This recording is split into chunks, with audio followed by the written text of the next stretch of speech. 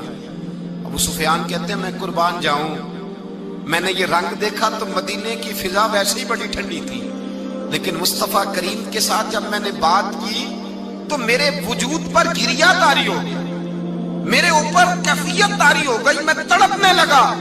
کہتے ہیں میں نے کہا محبوبہ میں آیا ہوں، آپ کا کلمہ پڑھتے ہی سمامہ نے گندم بند کر دی ہے، بارشیں رک گئی ہیں، مکے کے لوگ بھوک اور پیاس سے مرنے لگے ہیں، محبوبہ بیٹیاں روتی ہیں، یا رسول اللہ مائیں ان کی چھاتیوں میں دودھ خشک ہو گیا ہے، بچے بلکتے ہیں۔ ابو سفیان کہتے ہیں میں دشمن تھا، سارے مکے کے لوگ دشمنی کرتے تھے، لیکن جب میں نے یہ لفظ کہے نا اچانک میری نظر اٹھی تو مصطفیٰ کریم کی تو آنکھیں آنسو برسا رہی۔ کہتے میری بات بھی مکمل نہ ہوئی، حضور نے پہلے رکا منگوایا سمامہ کے نام، فرمایا پہلے تو انہیں غلہ اپنی مرضی سے دیتا تھا، اب تیرے نبی کا حکم ہے کہ پہلے سے بڑھ کر تو انہیں غلہ دینا ہے۔ اور پھر میرے مصطفیٰ نے ہاتھ اٹھائے۔ اور بھائی مشکل ہوتا ہے، مشکل ہوتا ہے، سگے بھائی کے لیے لوگ دعا نہیں کرتے، کہتے میرا شریکہ ہے، ساس بہو کے لیے بہو ساس کے لیے دعا نہیں مانگتی، کہتے اختلاف ہے، لوگ لوگوں کی زندگی نہیں مانگتے، بیماری میں شفا نہیں مانگتے۔ ابو سفیان کہتے ہیں آمنہ کے لال تیرے قربان جاؤں۔ حضور نے ہاتھ اٹھائے اور کہا اے اللہ مکے کی سنگلاخ پہاڑیوں پہ بارش برسا، اے اللہ کھیتیاں ہری کر دے، اے اللہ ماؤں کی چھاتیوں میں دودھ بھر دے، اللہ عورتوں کو تازگی دے دے، بچوں کو رانائی دے دے، پھلوں پھولوں کو تازگی دے دے۔ ابو سفیان کہتے پہلے حضور رو رہے تھے اور جب نبی پاک کی دعا دیکھی تو میں نے رونا شروع کر دیا، میں نے رونا شروع کر دیا۔ کہتے واپس آیا تو وہ احساس کہ یار یہ میں کس شخص سے مل کے آیا ہوں، یہ کس قسم کے آدمی سے مل کے آیا ہوں، یہ کیسا رنگ ہے، یہ کس قسم کا انداز ہے کہ جس کو میں پتھر مارتا رہا وہ میرے لیے دعائیں لے کے بیٹھا ہوا ہے، جس کو ساری زندگی ستایا ہے وہ میرے بچے کے لیے روتا ہے، میری بیٹی کے لیے اس کی آنکھ میں آنسو ہیں، وہ ہمارے لیے تڑپ رہے ہیں۔ میرے بھائیوں ابو سفیان کہتے ہیں پھر دوسرا جلوہ میں نے تب دیکھا جب حضور مکے آئے، اور میں تو آخر تک لڑنے آیا تھا نا حدیبیہ تک۔ کہتے ہیں جب رسول پاک مکے آئے اور حضور نے اعلان معافی کیا تو بنتا تو یہ تھا کہ مجھے سزا ملتی، لیکن میرے مصطفیٰ کریم نے فرمایا جو ابو سفیان کے گھر میں چلا جائے گا میں اسے معاف کر دوں گا۔ کہتے ہیں میں نے کہا یہ میرے لیے کس قسم کی سزا تجویز کی ہے کہ میں عمر بھر دشمنی کرتا رہا اور یہاں رنگ عجیب ہے۔ حضور نے میرے لیے ہی اعزاز لکھ دیا، فرمایا جو ابو سفیان کی حویلی میں داخل ہو گیا میں نے معاف کیا۔ ابو سفیان کہتے ہیں پتہ نہیں کتنے پردے تھے جو اٹھ گئے، پتہ نہیں کتنی منزلیں تھیں جو طے ہو گئی، پتہ نہیں کتنے جلوے تھے جن کا نظارہ ہو گیا، اور میں نے غور سے چہرہ دیکھا تو میری آنکھوں سے پٹی اتر گئی اور مجھے عبداللہ کے یتیم بیٹے کے پیچھے محمد الرسول اللہ کے جلوے نظر آنے شروع ہو گئے۔ اخلاقی قدریں جب موجود رہتی، یہاں تو لوگ مرے ہوئے شخص کو مارتے ہیں، یہاں تو سڑک پر کتنی کراوٹ ہے اور کتنا گر گیا ہے اخلاق ان لوگوں کا، ایکسیڈنٹ ہو گیا ہے، ٹرین کی پٹری سے اتر گئی ہے، چیخو پکار ہے، آہیں ہیں، تڑپنا ہے، رونا ہے، سسکیاں ہے، ماں کا بازو کٹا ہے پر وہ چیختی ہے ذرا میرے بیٹے کا پتہ کرو، باپ کی آنکھوں میں ریت پڑ گئی ہے پر وہ تڑپتا ہو میرا بیٹا تھا، چیخو پکار ہو رہی ہے۔ پر ظلم ہے اس قوم کا کہ جو بچانے والے آئے ہیں وہ پہلے آتے ہی ان کی جیبیں ٹٹول رہے ہیں، ان کے بٹوے دیکھ رہے ہیں، گری ہوئی عورتوں کے، یہ آپ اٹھا کر دیکھیے اخبارات، عورتوں کے گری ہوئی عورتوں کے کانوں سے بالیاں نوچی گئی اور ان کے کان تک کٹ گئے۔ یہ اس قوم کا حال ہے۔ اقبال کہتے ہیں جنہیں آتا نہیں دنیا میں کوئی فن تم ہو اور بیچ کھاتے ہیں جو بزرگوں کا کفن تم ہو، تم وہ لوگ ہو جو کفنوں پہ سودے کرتے ہو، جو قبروں پہ سودے کرتے ہو. لوگ تجارتیں کرتے ہیں، اخلاقی پستی کا یہ عالم کہ لوگ قبروں پہ سجدے کرتے ہیں، بیٹے بیچ کے دہیز خریدتے ہیں. غریب کی بیٹی روز تڑپتی ہے، روتی ہے، روز سسکیاں لیتی ہے کہ کہاں سے وہ دروازہ کھلے گا جب میں بھی جب سہاگن ہوں گی، جب میرا باپ بھی عزت کے ساتھ مجھے رخصت کرے گا. اور غریب آدمی بیٹی کی شادی کے بعد اتنا دکھی رہتا ہے، وہ بھی کم ہی لوگ جانتے ہیں، وہ بھی وہی لوگ جانتے ہیں جو اس منظر سے گزرتے ہیں. ہمارا اخلاقی معاملہ اس قدر زیادہ تباہی کا شکار ہے. میرے مصطفیٰ کریم سید عالم نور مجسم صلی اللہ علیہ وسلم جذبات کا خیال رکھتے، احساسات کا خیال رکھتے، تصورات کا. او بھائی، اس سے بڑا اخلاق کا مظاہرہ کہاں سے لینے جاؤ گے؟ کہ آمنہ کے لال فرماتے ہیں میرا دل کرتا ہے نماز لمبی پڑھاؤں، نماز اللہ کی نماز، دل کرتا ہے لمبی نماز پڑھاؤں، میں لمبی لمبی سورتیں تلاوت کروں، میں کھل کے رب کریم کا قرآن پڑھوں، میں اللہ تبارک و تعالیٰ کے قرآن مجید کے ذائقوں میں کھو جاؤں. لیکن حضور فرماتے ہیں نماز میں کسی بچے کے رونے کی آواز آتی ہے، کسی بوڑھے کی ہائے کی آواز آتی ہے، کسی بیمار آدمی کی ہائے کی آواز آتی ہے. نبی پاک فرماتے ہیں میں اللہ کی نماز چھوٹی کر دیتا ہوں، اللہ کے بندوں کا خیال کرتا ہوں. میں رب کی نماز چھوٹی کر دیتا ہوں، رب کریم کے بندوں کا خیال کرتا ہوں. خدا کے بندے تو ہیں ہزاروں، بنوں میں پھرتے ہیں مارے مارے، میں اس کا بندہ بنوں گا جس کو خدا کے بندوں سے. میرے حبیب کریم سید عالم صلی اللہ علیہ وسلم نے فرمایا اللہ کریم نے بندے کو، مخلوق کو پیدا کرنے سے پہلے جو تحریر سب سے پہلے لکھی تھی نا، اللہ نے اپنے پاس جو جملے سب سے پہلے لکھے تھے بندے بنانے سے بھی پہلے، وہ فکر یہ تھے کہ ان رحمتی سبقت اعلی غضبی. رب کریم نے لکھا تھا بے شک میری رحمت زیادہ ہے، میرا غضب زیادہ نہیں ہے. اس نے لکھا تھا کہ میری رحمت ہمیشہ میرے غضب پر غالب رہے گی. ستا اٹھ کے کوئی نہیں خوش ہوندا،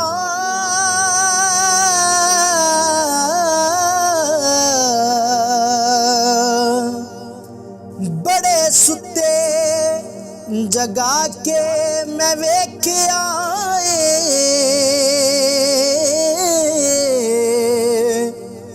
کتے جیا نہیں کوئی وفادار ڈٹھا، تے ٹکر سکا بھی پا کے ویکھ آئے.